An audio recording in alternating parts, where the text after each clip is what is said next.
Hey everyone, Ariel Adams here with the Superlative podcast. Please listen to aBlogtoWatch's other podcast, aBlogtoWatch Weekly, where we talk about the latest watch news and reviews. Today on Superlative, my guest is Tamas Piros. He is the founder of WatchAnchor.com, a new service intended for watch enthusiasts that we'll talk about.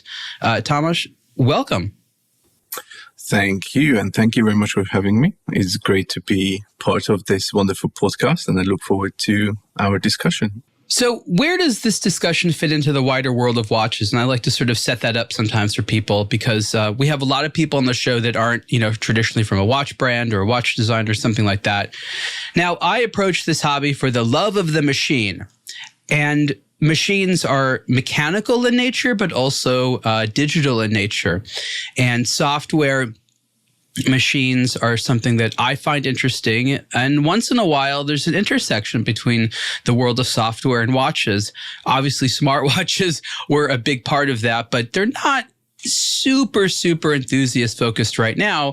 But there are people who like technology, who are trying to make good software tools with the hope that they assist the watch collecting process, the watch buying process. There's many flavors of it. WatchAnchor is one flavor. I guess in short terms, what's the elevator pitch, Tamas, of what WatchAnchor is? So very, very simply put, I wanted to create a software that allows me to manage my watch collection, which goes beyond just storing the watches that I own in a spreadsheet, right? I want it to be always accessible. I wanted it to remind me of upcoming services or warranty expirations. And, I built this for myself. I showed it to a couple of my friends who also collect watches. And then they all together essentially urged me to create this into a product and said, hey, there could be other people who would want to have the same, but would want to have the same features. And so that's what I did. I built something. And as you said, also software is a type of machine. So I do come from an IT background as well.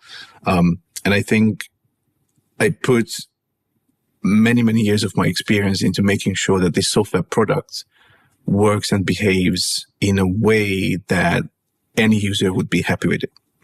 And I had a lot of fun building this project as well because, I love watches. I'm a watch collector. And so finally I found a project where I can combine my passion for watches with my experience in IT.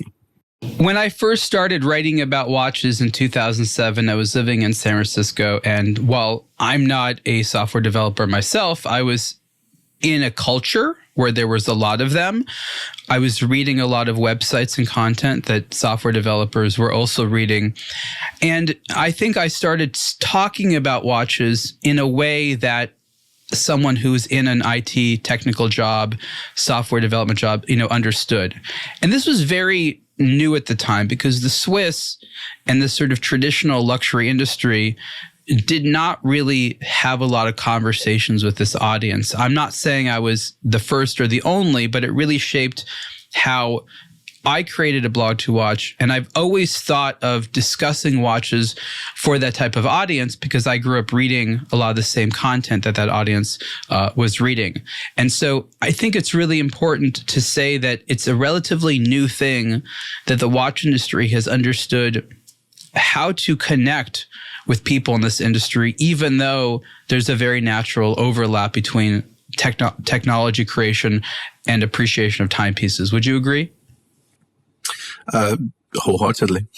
I think, traditionally speaking, the Swiss watch industry has been and still at times has very bad and undefined digital strategies on how they're going to reach, people, how they manage their systems. And I think it's something that they also need to learn. As I said, I come from an IT background. I see a lot of novelties, a lot of things that keep on changing, a lot of advancement in the field of IT. And I don't see a lot of penetration of that into the, Swiss watch industry. And I think at times that could be something that sets them back.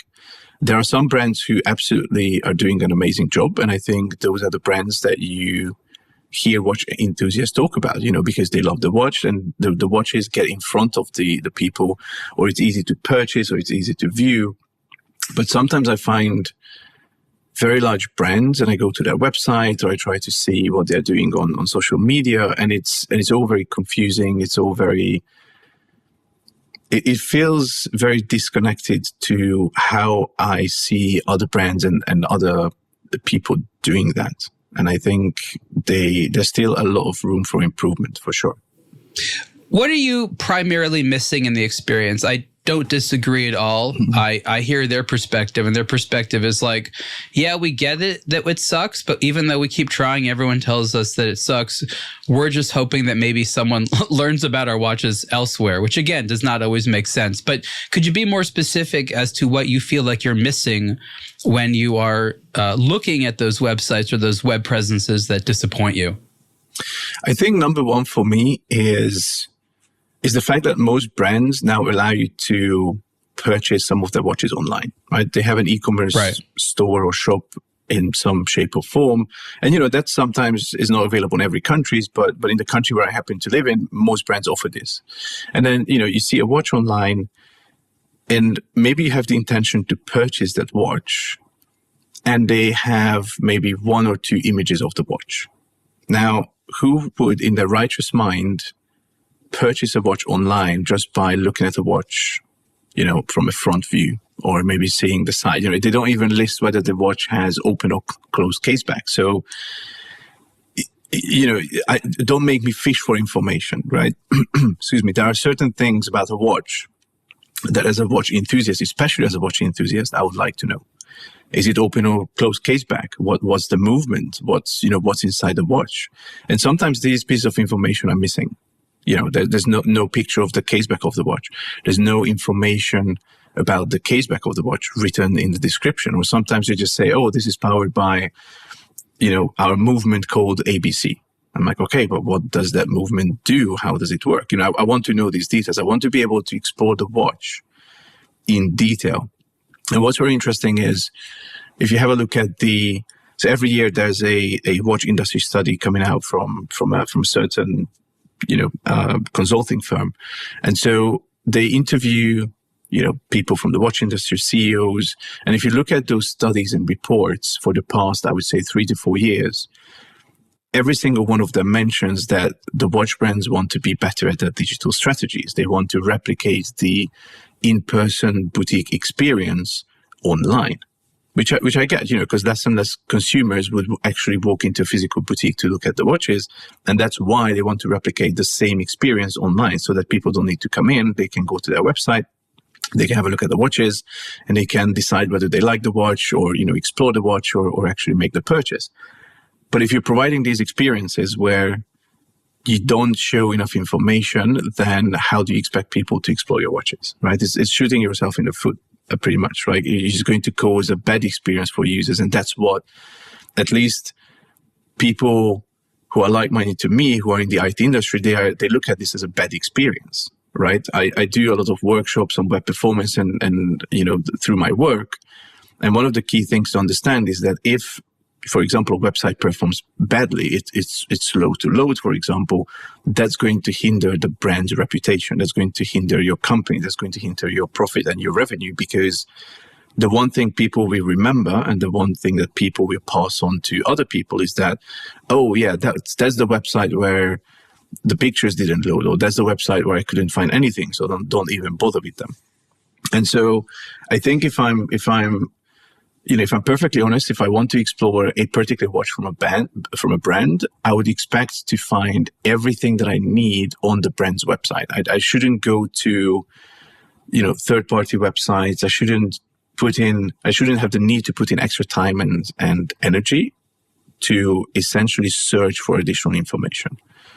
It should be there, available at my fingerprint. And whether I'm actually going to buy the watch or not, that's a different question totally, because anyway, so yeah, that's one of the biggest things, like, finding information, for sure. Yeah, that's a very good point, obviously very important. I, again, like to step back and see this as sort of a clash of cultures, if you will. Everything you're asking for makes sense, and you're absolutely right that a consumer like you not only needs that information, but expects it. And I think the issue with a lot of brands is, imagine the mentality of Why can't you just buy it because it's pretty and you like it? I'm not saying that's good or bad, but that's sort of a foundational concept that they're coming from. In their mind, the more information they give you, the more reasons you'll have to say no. So why tell you this whole story when they're trying to flirt with you and say, hey, this is a nice thing. Some other people like it as well. The sales process is a confrontation between someone trying to sell something for a markup and a consumer who wants to get as good value as possible.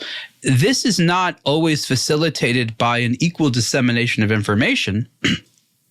Also, someone with an engineering mindset likes to buy things as a function of specifications. Like, I'm buying a machine.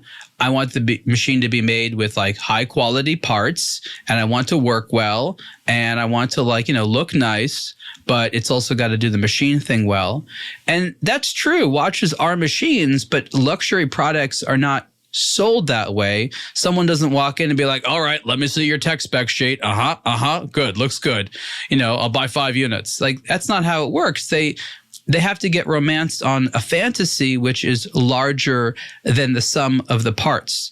So ever since the internet started, watch brands have been playing with this idea of how to replicate the sort of, boutique experience, online. And I remember when that manifests itself on those horrible Flash websites, I don't know who remembers all those, but those, interesting, look nice. Definitely mobile kill. Yeah. Okay. So what I'm talking about. Exactly. And they were like, oh, it'll be like someone's walking to our store. And then they realized, oh, without humans, it's not the same thing. So you're absolutely right. But there has been a lot of back and forth. Also, the watch industry fundamentally does not know how to build these things. They know how to build watches. They know how to distribute watches in different parts of the world into stores. But the idea of selling direct to consumer, aside from like actually just shipping the stuff to them, that's complicated. There's customer relationship management. There's the constant creation of new communication assets. There's building of these information-heavy websites that do a lot of explaining and persuading using, rich media tools. It's not that this is very expensive inherently, but brands don't do it internally. And I see them. They hire these agencies, and these agencies are expensive, convoluted, aren't really making the process that easy. So you're asking a lot of brands to kind of be a different type of company or add a whole element to it. That's why a lot of the newer startup brands, the entrepreneurial ones that are the micro brands and such, a lot of them do this better because they're founded by someone who builds this in. From day one, they realize, I'm going to have to explain my watch online. I'm going to have to sell it this way. That's a very different process than telling a company that's like 200 years old, oh, by the way, you have to invest in a full house digital department. We're not going to really sure where you're going to staff it from in the middle of farmland country or what your objectives are, but just throw in a few billion a year and see what happens. Like, that's unpalatable to them. So you're right. But there's also a lot of complexity as well as cultural differences that just sort of make your wishes hard to grant. Yeah. I think what we also don't see and don't talk about is, because what we talked about so far is the public facing thing, right? Is predominantly the website, the interface, the platform that people would see and interact with. But I think another very important crucial aspect of digital strategies is the backend piece. How do you store all the data that you have about your customers and what you do with it, and how do you, store warranty records and things like that? That also requires an investment, because, getting that wrong is going to get you in a lot of trouble. And I think, again, smaller brands, because or micro brands, or as you said, people who do this from the get-go, understand this. That it's not only the public-facing thing that needs to be done right, but also the back-end aspect. How everything is stored and managed behind the scenes, or behind the curtain, so to speak. But I agree, it's not an easy task for sure, right? To getting all these things done, and often, as you said, brands do work with agencies. Sometimes agencies, or working with agencies, is good because you now get the experts and you get sort of like that extended arm added to your business. But I also often find that agencies would have multiple clients, clients that are not in the watch industry. They would do, websites for automobile. They would do websites for, the local hairdresser and all sorts of other businesses, which means that, and I'm not saying they don't have the expertise, but they don't necessarily always focus on luxury items and in particular watches. No, they don't have the expertise. They can make a website. They don't know how to sell a watch online. Correct. And I worked with a couple of brands where I had to then engage with their agencies. And what was interesting is that the agency delivered a product, and then the same agency did a review of that product, and they said, well, this is good. But then I went in and I did a completely different review of that, and then I found the flaws, right? And it's very interesting that you have an agency that does the development and also sort of self-reviews their own work. Which I thought funny at the time. But anyway, so yeah, I think, and I understand what you're saying, having that or making that larger investment into this is not the best, or probably not something that they would very easily go for, the brands. But I think the ones that do are going to see an improvement across multiple. Well, that's where competitiveness comes in, because the success will show itself through sales and penetration with consumers and things like that. So yes, you can't just be like, oh, well, we're too stubborn and classic to do this, because there'll be some brand who does get it right. And then that's going to change the competitiveness. And, I've just been spending a lot of time with data related to the 2025 aBlogtoWatch audience survey. We're going to be publishing a little recap on it soon. But one of the things that I've noticed unequivocally is the importance of using digital tools to convey storytelling about a brand. It goes to exactly what you're talking about. And it's a very simple idea that popular brands are ones that are able to use today's digital tools to not just connect with consumers, but to properly convey storytelling. And they then get people to exchange and interact with these stories online. A brand not only has to have a good value proposition, but has to have interesting stories. So brands that just have a good product that's well priced, that alone is not enough in today's information economy. You have to have that plus a tradable story. For you to have a tradable story, you must create that story. Some brands get lucky and some third party does it for them, like a celebrity wears it or someone on a different website invests into a big piece of content. But for the most part, it's contingent on the brands to develop and share assets that tell people their stories so that that story can be in someone's mind, so that they can like it, so that they can use it to make a purchase decision. If those stories are hidden or that information's hidden, it doesn't really do anybody any good, right? That's absolutely correct. I think, yeah, what we're talking about here is almost like, how viral something can get in a sense that, how many times it's going to be reshared and then talked about by other people.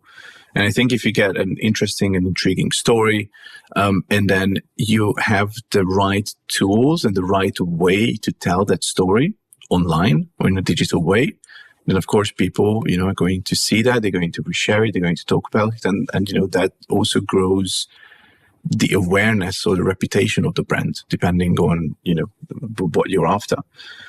And what's also interesting, and I was just thinking about this the other day, because that's fairly new as well. We now, especially the IT industry has arrived to the age of AI. Everything is now about AI. And it's just funny that also right here, right now, we are now talking about AI. So AI has penetrated everything, right? And one of the interesting things is that all these large language models, right? So the ChatGPTs, the Google Geminis, all these products, they learn from available data on the internet, right? So they basically get quote unquote trained on the data that they find and can essentially collect on the internet. So the more information you have about your brand, the more stuff appears about your brand, the more knowledge base these large language models can build up based on the information found on the web. the better these models are going to be in recommendations of your product. So a lot of times, people now default to doing a search or information retrieval, I should say, using ChatGPT, for example, right? Now, the more times ChatGPT has seen your product information or your brand name, the more likely that it's going to be involving that in its response. Right now, if you have, incorrect information or missing information or not, or information that cannot be found online, then you are now missing out on AI being, or large language models being able to respond to users and potentially recommend your product. And as I said, more and more people are now using, various AI-based tools or ChatGPT itself to ask questions about pretty much everything. And I'm sure, also as watch collectors or watch enthusiasts, I'm sure we've all been to a situation where we opened ChatGPT and we said, hey, what do you know about this watch? And then it should be able to answer everything. But if you, for example, never specified what movement that watch has, or you're missing out key bits and pieces of information, you may not get a correct answer. And I think, that's like a different level of search engine optimization. In fact, it now has a name, which is called Geo, which is, I'm forgetting what it stands for, but basically there's a way to optimize your website and your content and your data for large language models, which is like this whole new paradigm in the IT world, which is also very important. But it's based on the premise of having information available online so that these large language models can actually consume this and be ready to answer questions about your brand, your models, your watches, your movements, etc. Yeah, that's an interesting area, and thank you for bringing it up. I want to point out one implication I think is particularly relevant to the watch industry, because when it comes to AI and things like that, some people are for it, some people are against it. It's a very emotional topic, but here's where I think it matters in what you're saying. Whether watch brands like it or not, a lot of consumers will be using AI as an information gathering tool. AI might not shape their watch loving journey. That's something which is better to be human curated. But people like you and a lot of others are very information hungry. And AI is very good at quickly collating information for you. So if you ask AI about your brand or about your watch, and AI does not have the tools to answer properly, you are effectively making yourself irrelevant to the people who are using AI for information gathering, which is increasingly popular. So brands have an incentive to make it so that there's enough information about them so that AI information gathering tools can find it and use it to answer questions. And the danger is just simply not being considered for purchase because you are seen as being too obtuse or there's too much contradictory information about you out there. There isn't necessarily a way of addressing it for all brands, but I think that's where the primary concern is that you're bringing up. Yes, exactly. I think, as you said, there are now popular search tools that are based on AI. So, besides ChatGPTs, there are other tools that are doing searches and then they do information retrieval. All what we are saying here, I think, both of us, is that the more visible you are, the more information you share and have available for your consumers. That's not only going to help your consumer, but it's also going to help these quote unquote machines that are out there, which can then further amplify your voice and your messaging, essentially, as a brand. Let's go back to the Excel spreadsheet. You mentioned how until you made WatchAnchor.com, you were using an Excel spreadsheet. I would venture to say that most watch collectors, even those that have sizable collections, don't even have the Excel spreadsheet. On a very basic level, why would someone have a list of their watches? What can that do for them? What do they miss by not having it? Talk a little bit about just that element. Okay, so for me, there were two parts to it. One is I just wanted to have all the technical information available of my watches. The movement that's inside the watch, the jewel count. Not super technical in nature, but some level of technical information. I wanted to have that because let's face it, once you have 10 and hopefully, there are people in the same situation. Once you have 10, 12, or hundreds of watches, I really doubt that you remember the details of those, right? Even if you have 5 watches and I ask you like, oh, what's the movement in this one? Other than you saying, oh, that's an automatic movement, I doubt you know the frequency or the jewel count. So, some geeky, nerdy stuff. So that was one piece of or one reason why I've done this is because I just wanted to have that, certain level of technical detail available for me. Okay. And the other one, which is I think more important, is that every time when you do a watch purchase, and especially when you buy it from boutique directly from a brand, you get this wonderful warranty card, and that has an expiry, right? So the warranty expires in a year, 2 years, 5 years. It really depends on the brand and the watch that you purchase, but it's going to expire. And I wanted to keep track of that. I wanted to know when does the warranty expire for the watches that I have, for the very reason that if anything goes wrong with my watch within that warranty period, I know that I can get it serviced. I know that the brand is going to essentially, offer up that servicing free of charge. Because if I miss that period, so if let's say I don't wear a watch, because, when you have multiple watches, you need to kind of rotate them. So you don't wear a watch for, 6 months and you put it on next time and you notice it doesn't start. Or you notice that, hey, it's, running way too fast or way too slow. Just something, you notice something that's off. And so now you go to the boutique and they are like, oh, well, great. So your warranty now expired. So, it's going to cost you X. And that X is highly dependent on the movement, the brand, and there's a lot of factors affecting it. But, you have to pay. That's the bottom line. And I wanted to make sure that even if the watch is fine, I want to get a free servicing before the warranty expires. Because let's face it, like most of us, and I talked to some of my friends who also bought watches and they completely forgotten that they were given this warranty card. Because, they get the nice box. Usually it's on the bottom of the box or in some sort of a hidden compartment. There's a card which says, oh, this is your reference number, this is your movement number, and this is when the warranty expires. You put that in your chest of drawers or you put it, under the bed, and that's it. And then, when the watch doesn't work, that's when you try to find it, but it could be too late. But what if you could get that free servicing in before that expires? So I had this spreadsheet, and every time I got a watch, I just added the warranty expire date to that spreadsheet so that I had it. But then, of course, that doesn't scale, that doesn't notify you, and it's not pretty because, it's just rows and rows of records. So that was, the other main driving force, to be able to see and understand the warranty information. And then the third one, which is, again, putting my sort of engineering and IT hat back on, was the fact that some brands also allow you to go to their website, create an account, and register your watch, which then extends your warranty by another year or sometimes another 2, 3, 4 years, right? So you can have a 4-year warranty to be extended to, say, 8 years, for example, which is really great.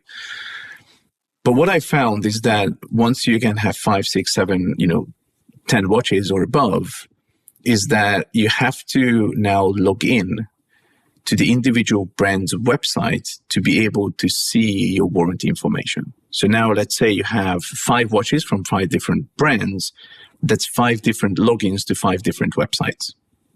Now, again, engineering hat on, that's not something I want to do. That's not something I would do, right? What you want to do, you want to consolidate that, right? So again, the answer was the spreadsheet. I want to have one single source of truth for my entire watch collection in a digital format, where I see all the details that as a watch collector, I want to see about my watches, which includes the exact watch specification, maybe the reference number, if it's unique, whether it's limited, which number do I own, movement information, and warranty information. Like these were sort of my criterias when I had the spreadsheet going. Thank you. That's, I think, very useful to a lot of people. My question is, in your experience, towards the end of that warranty period, and I think it can probably vary by brand, but the idea is that you can send your watch in and I guess say, can you check if anything's wrong with it and then do a service, and that's included as part of that? Is that sort of what you're saying? Yes. I think it's not necessarily that can you check something's wrong with it. I think, and again, some watch collectors or watch enthusiasts know this. Some who are starting their journey do not. But essentially, these are, we're talking about mechanical timepieces, right? There are gears and levers and screws and everything in them, which require, lubrication. You require to clean that up. So even if nothing is wrong, you can just send the watch to the boutique and say, could you, just service this? Could you re-lubricate it? Could you just, clean it up for me and make sure that it keeps on running for another 5 years without an issue? So it's not necessarily driven by the fact that there is an issue, but it's essentially making sure that the longevity of your watch goes beyond 5-6 years. And will it becomes, I guess my question, 10 or 12. will they honor that? I can see some companies doing that, but I can also see a lot of companies saying, this is if there's a failure, if there's a defect, something like that. The warranty period is not like in a car where you can bring it back for an oil change or something like during this period of time that we'll pay for it. I'm just wondering, in your experience, how brands have responded, because yes, it's a great thing not to forget these opportunities you have that brands will do things. I'm just wondering, in your experience, how often a brand will, re-lubricate if there isn't per se a mechanical problem. So I think it depends on the brand, as you said. I had a very good experience with one of them where I went into a boutique it was just a strap readjustment. So it had nothing to do with the movement or servicing. And, they quickly checked, who you are. They, engaged in a discussion with you. And then they said, oh, well, actually, you have another timepiece with us, which you purchased about 4 years ago. And, it's still under warranty. So if you just want to bring it in, we can, service it for you free of charge. So they actually offered that without me saying anything.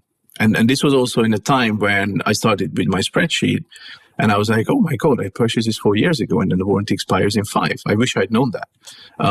So I think it really depends on the brand. Hopefully, and they should honor this, right? You spend a fair amount of money with them, and you still have an active warranty, which, again, you need to check the warranty, details and all the nitty-gritty details around that. But I think most of them would say, sure, we're going to do it. If they don't, then that's a whole different discussion. Maybe that's for another podcast. I'm just saying, if your service actually took that extra step, didn't just remind people, but also said, we'll contact the brand on your behalf, maybe even send the watch over to them. Yes, that would be a whole different price tier. But how cool would that be is you have a helper. I mean, I joked about this years ago. I had a April Fool's article called The Watch Butler, which was, essentially the same thing as this. But I guess that's where all of this goes, is services to make it so that you can wear your watches with having less headaches. Because if you own enough of anything, it's watches or any object, any mechanical object, the headaches tend to stack up simply because you have more things that can go wrong, right? Correct. Yeah. And I think what's important is that you want to keep on top of these things, right? This shouldn't be, especially for watches, which, can get really, really expensive. And you don't want this to be a reactive thing where you react to it when it's not working and it's potentially too late. You want to proactively keep on top of this, right? Because you spent a lot of money potentially on a watch or multiple watches.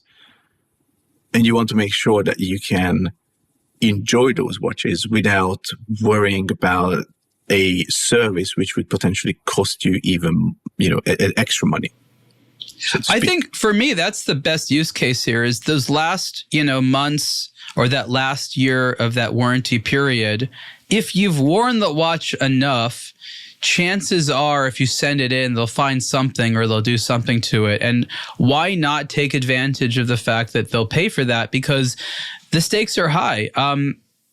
There might be some inexpensive servicing out there that's just a few $100s, but it's not uncommon, if not most of the time with certain brands that servicing is in the thousands of dollars, which is a lot. And you're right, these are mechanical items, and servicing takes a lot of time and effort. You have to take something apart, do stuff. I'm not saying it's necessarily overpriced. So there are people that are known for charging too much, and there are also brands that are known for not really putting a lot of effort to it. But in theory, servicing a watch is a time-consuming process that you want someone to take their time doing it. And if a brand, in exchange for having your contact information and in exchange for being able to contact you and stuff like that, has offered this to you, take advantage of it. They're probably relying on you forgetting. They're probably relying on you not taking advantage of it.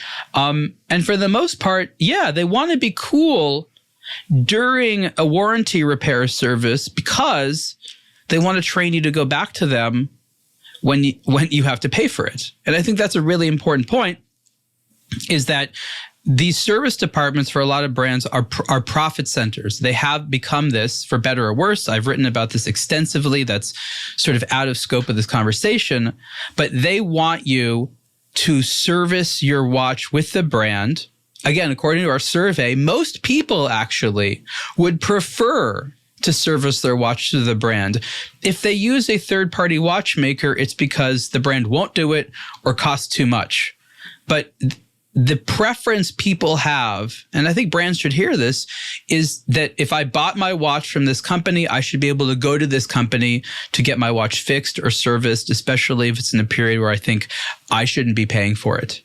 So the brands want you to get comfortable with that, because once it's out of that warranty period, they want you to be like, oh, it was a very good experience when they did it for free. They treated me well. I know I need to pay for it next time, but I'll do it because, again, I felt like I was treated well. And most importantly, they actually fixed the problem. They did something. They put work into it. So this is an opportunity for brands to train consumers to come fix your watches with us, if that's what brands want, by, as you said, not only honoring these warranty periods, but maybe doing a little bit extra, like throwing in an extra service or something like that. So I guess it's important to state that your experience will vary, but being reminded of when these periods expire, if you have the time and can go into a store or send something, can extend the life of your watch or save you thousands of bucks in upcoming fees, right? Exactly. And I think from the brand's perspective, I think it's also a good sort of relationship building exercise, right? It's, have the customer come in, just maybe show them, the latest collection that you have. Because, you have to, or, at least in the place where I live, it's very easy to access most of the boutiques that brands have. So I can just walk in anytime, bring in the watch in, they have a look, they send it off to the service center. But in the meantime, they can also, talk to me about what's coming, what they've been doing. So I think there's the interesting part where, they can just have you back as a customer in the boutique again and, just talk to you, which I think is great. But yeah, so certainly there's, there are these costs associated to potentially getting the watch serviced. The cost, as you said, could vary. And I think this whole relationship that you build with the brand is going to make, it's almost like a subconscious way for you to remember that brand, right? So if you get a very nice watch from a brand, they treat you well, they do this free servicing. It's very likely that, if you are in that situation where you have, some extra money to buy and they bring out a couple of new watches that you like, that you're going to go back to them. I think, it's all about making sure that, the client is happy with their current purchase, that they are ready for making additional purchases. And on that note that you mentioned about, using a third party sort of like service or a third party, like a watchmaker to fix your watch. I think even if you don't have experience with it, I have plenty of bad experiences when I took my car to a repair shop, not back to the brand or the official sort of, the repair or the official dealership where I got the car, but instead I went to a third party. And yes, they were cheaper, but they used, materials or replacement parts that, 6 months or 12 months later fell apart again. And there you go. Then, okay, you're like, okay, so I'm not going to go back there. I might as well pay a little bit of extra, go back to the dealership where I got the car, where they have all the right parts. They have the official, way to fix your car. And that's how you do it. So I think the same would apply to watches. And yes, sometimes it can get expensive, but I would personally, and this is, I think, more of a personal preference and opinion, but I would have my mind at ease if the brand has my watch and it's in their official service center, as opposed to a third-party random person. And this is not to say that these third-party watchmakers are not qualified or anything. They are, but it's just me. I guess this is, as I said, more of a personal opinion. Yeah, no, that makes sense. And I think the reason we're even having this discussion is that this is not a cut and dry thing where brands are like, should feel threatened by this. Like, people are going to take advantage of that thing that we sort of offered for free. This is actually something they should celebrate and be like, that's actually good. If more people send us watches in for service and things like that, our watches will be in better condition, they'll have a better relationship with us.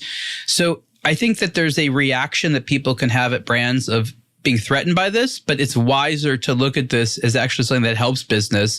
They should encourage stuff like this. I don't know if when you sign up for their systems, they send out reminders about warranty periods. They might, some of them might. I'm guessing that most don't. I'm guessing that most of them send out stuff to remind you to buy stuff. Here's new watches. Yeah. Come to our store, buy more straps. It's always give us, give us, give us, give us. It'd actually be nice if they probably sent out more emails that say, "Oh, let us give something to you that you actually are already entitled to." Talk a little bit about how people actually use WatchAnchor. Why is it easier than doing it on a spreadsheet? Okay, so what I've done is I started to build a database of watches, right? So right now I have about 18 to 19,000 watches in the database. It keeps on growing, and obviously my ultimate goal is to document every single watch out there on the planet, which is unlikely to happen, but at least I set the bar up high. I want to do that. Essentially what you can do is, search for your reference number, search for a brand or a model. You find your watch, you press a single button, and with that, it's now added to your collection. Once it's added to your collection, you can add essentially what I call metadata to that watch, which is when you purchase that watch, warranty information. If you want to add reference numbers, case numbers, whatever it is, you can. And that's pretty much it. From that point in time, assuming that you are, of course, logged in, because you can only do these actions if you are logged in and registered on the platform, then every time that throughout any of the interfaces, when that watch shows up, there's going to be a little indicator telling you when the warranty is going to expire. It's going to say things like warranty is valid for 2+ years or 1+ years or 6 months. So it's going to expire soon. And then it's color coded. So, the closer you get to the expiry, the little notification icon is going to go more and more, quote unquote, dangerous. So it goes from like green to yellow to orange to red. And then more importantly, you also get a notification sent within the application, and a notification email is also sent to you 6 months before the warranty for a given watch is going to expire. So you're going to, wake up maybe one morning, you're going to get an email from the system that says, hey, the warranty for your watch XYZ is going to expire in 6 months. Just have a look at the watch. Maybe send it for a free servicing, or just wear it, see if it works. It's then up to you. But essentially, it's I like this interface because it's also very easy to show my collection to others.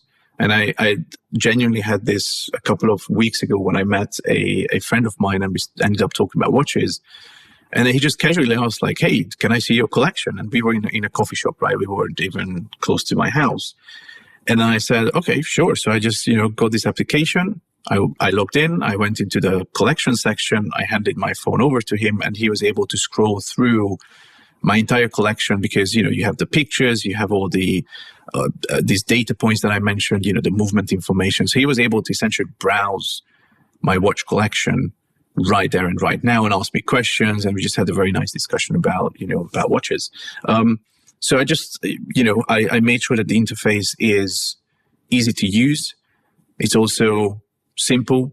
It's pretty, there's all the data and all the pictures of the watches that are available online at your disposal. And I think, as I said, once you add the watch to your collection, you also have a way to sort of slice and dice your collection. So you can have multiple collections. You can assign watches to these collections. So you can say, here's my, Swiss watches. Here's another collection for my Japanese watches. Or, in any shape or form you want to slice and dice your collection, you can do that. But more importantly, once you add the watch to your collection, you can then assign warranty information, purchase information. And once you add the warranty details in, you're going to get these notifications, coming for all of your watches. So I want to comment on this specific element, because for a lot of people in your position, this is sort of the holy grail. It is getting people to easily and comfortably create a database of the watches that they own. For 20 years now, I've seen companies who, in one way or another, were trying to get people to do this. And there's a lot of hurdles.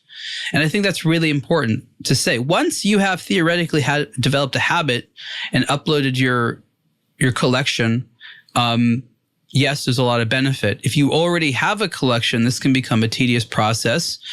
It's actually probably wiser to find people who are just starting out in their journey and have this be a new habit that they can develop. But it's hard. It's a hard thing to get people to do this. There's privacy concerns. It can be, again, tedious. It can just be time consuming. Little things like, what images? Do you pull stock photography from the internet? Are you legally allowed to do that? If people take their own images, will they be able to impress themselves? We know that taking a picture of a watch, even though it's a lot easier these days with your phone than it used to be, it still requires some finessing and some skill and knowing how to play with lighting. Do people want to see their own ugly phone images there? So this is, even though it seems very simple, it's actually the most complicated area, is how do you get people to develop the habit to upload their watches? How do you make it easy? What type of information can be automated, pulled or scraped from the internet? AI can obviously help there. Where do people have to absolutely upload their own stuff? And I'm sure you'll agree that there's no easy answers here. It's just a matter of making sure that you make it as simple as possible, as well as useful as possible. Yes. So as I said, I created this for a particular use case that I had. I wanted to have a nice, good-looking interface to show my watches, to manage my watches that goes beyond the spreadsheet. I wanted to have a tool in place that, essentially warns me of an expiring warranty.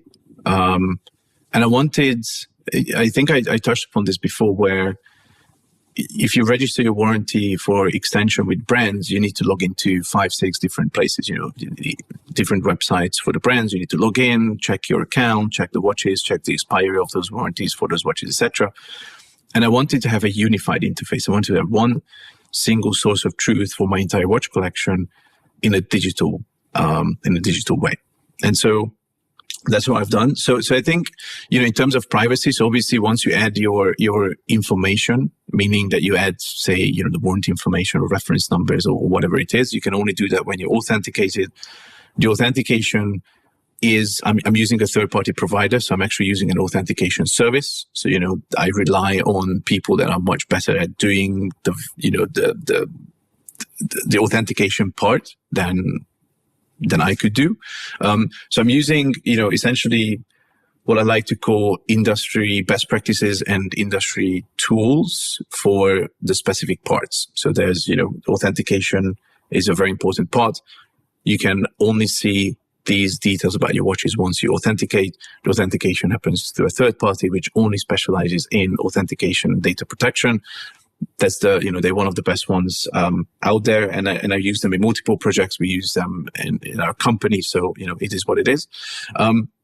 The other thing which I added, and I want to also quickly mention, that is what I also found is that as watch collectors, we like to share what watches we have, and that usually means that you go to the watches subreddit and then you send a picture of your watch collection.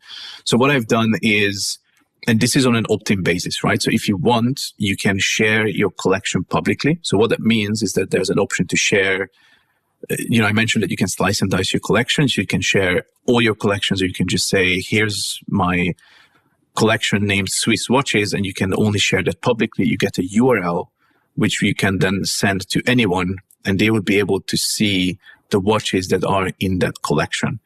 But they won't see, obviously, the warranty information or anything. They will just see the watch as if they were not even logged into the platform. So they would see the case information, the movement information, and, color and bracelet and, just a very basic information.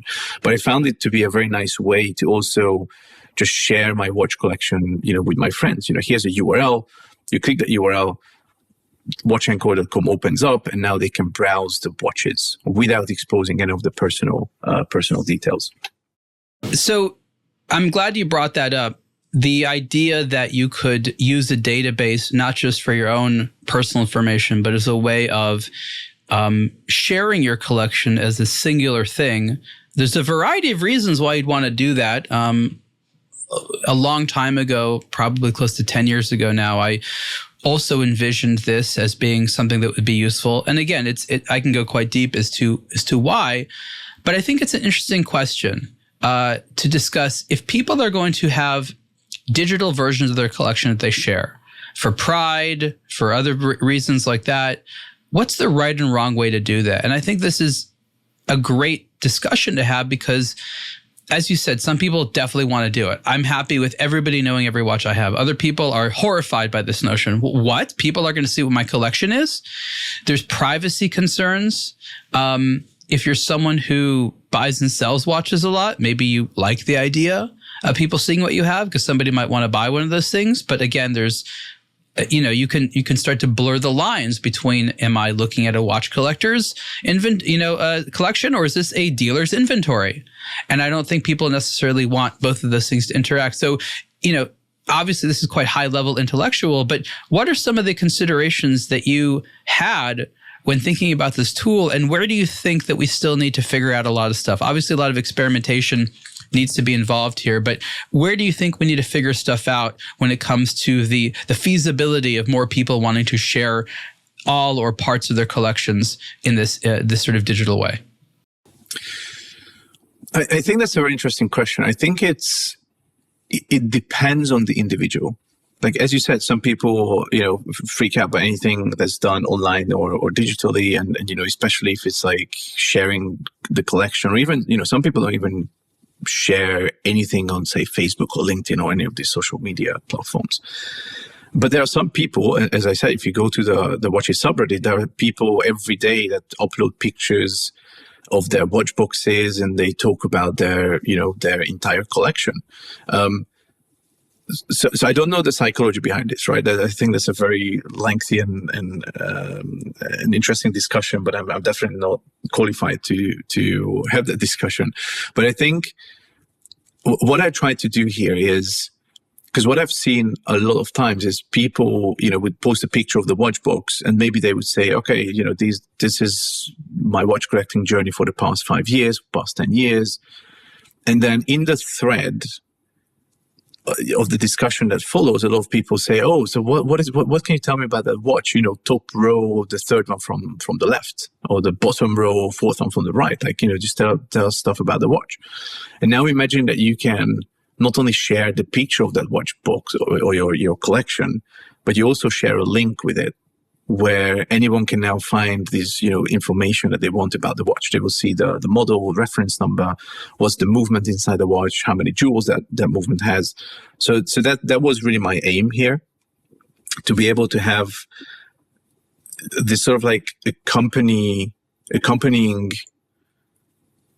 information sheets to go with your watch collection.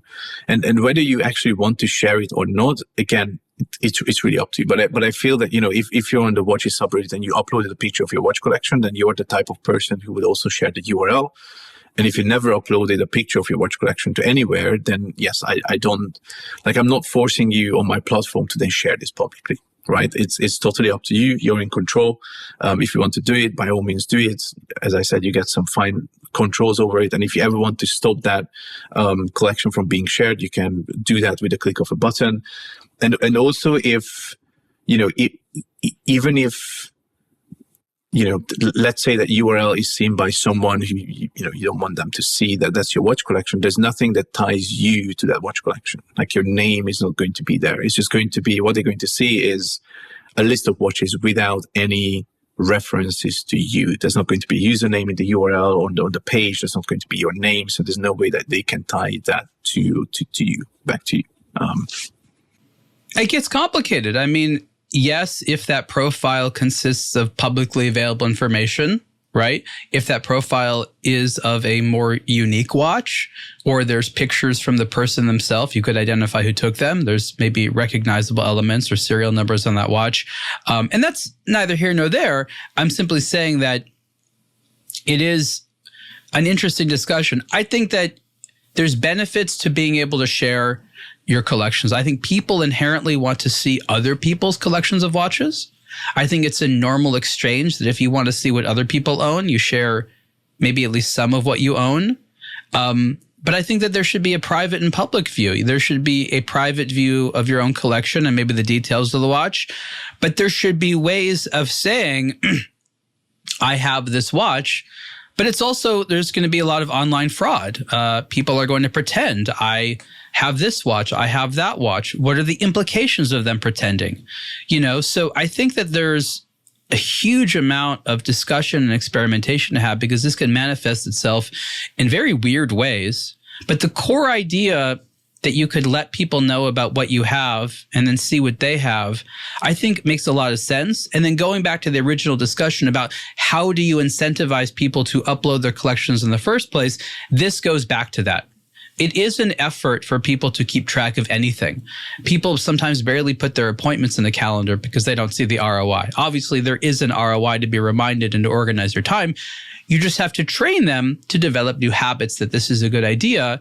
And for me, that's the hurdle. It's watch lovers tend to not like learning new things.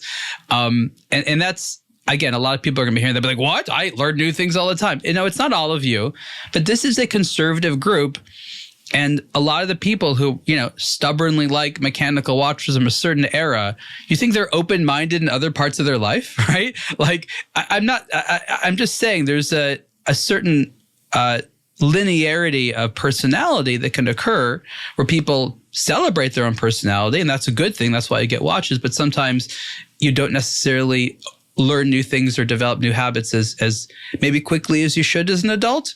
And so that's where this gets complicated, because we're telling people, put more work into your hobby and we'll sort of promise you're getting something out of it. People need to see like, oh, my friend Tamas is using this and he's getting all these benefits. I guess I should as well. That's the realistic way that people are going to pick up new habits. And it's going to take a while, even though there's this sort of myth of it's online, distribution of information are going to happen immediately, right? I wish that would be true. That's not how it works, unfortunately. Yeah, there's a lot of time and effort that needs to go into making sure that people can actually discover this project to begin with, and then the other important part is getting them to use it, to show them the value that it has. And as you said, it's a hurdle. The people that I talk to like the idea, but then in all fairness, they're also, coming from the IT industry, they're also engineers. So they are very much think in the same way how I think. And others, your mileage may vary, the people think differently. And that's perfectly fine. But I think ultimately, as you said, if they're seeing that, hey, there are all these people getting the benefit of this project, and then by having their watches sort of like quote unquote digitalized, then they would be curious enough to also see what this is all about and try it out themselves. And I think there are a couple of or at least there's one very important point besides just to have the capacity to show your watches to the world, and that is, it's value retention, essentially. You take good care of your watches. It means that, the watch is going to work flawlessly for 5, 10, 20 years. But more importantly, if you keep good care of your watch, And if you ever decide to sell that watch, you can do so at a higher value. And what this tool is going to do is essentially help you in that journey, right? Making sure that the value for the watch is going to be retained by taking very good care of it. And you now have this tool that helps you automate that, essentially. But as you said, like, there's multiple hurdles. It's a big challenge, right? It's a very big project that I'm trying to, run on my own, and it's not been easy. Let alone creating it took me a lot of time, and I just want to make sure that I take this to the next level. I want to advocate this for watch enthusiasts. I would love more people to see what this project is about. And as I said, it's very likely that sometimes your watches are not in my database, but I would also love to extend that database, make sure that, more and more watches are added so that, more and more people can add their own watches to this. To that effect, there's like a little form where you can, just fill up the form and send me the information about your watch.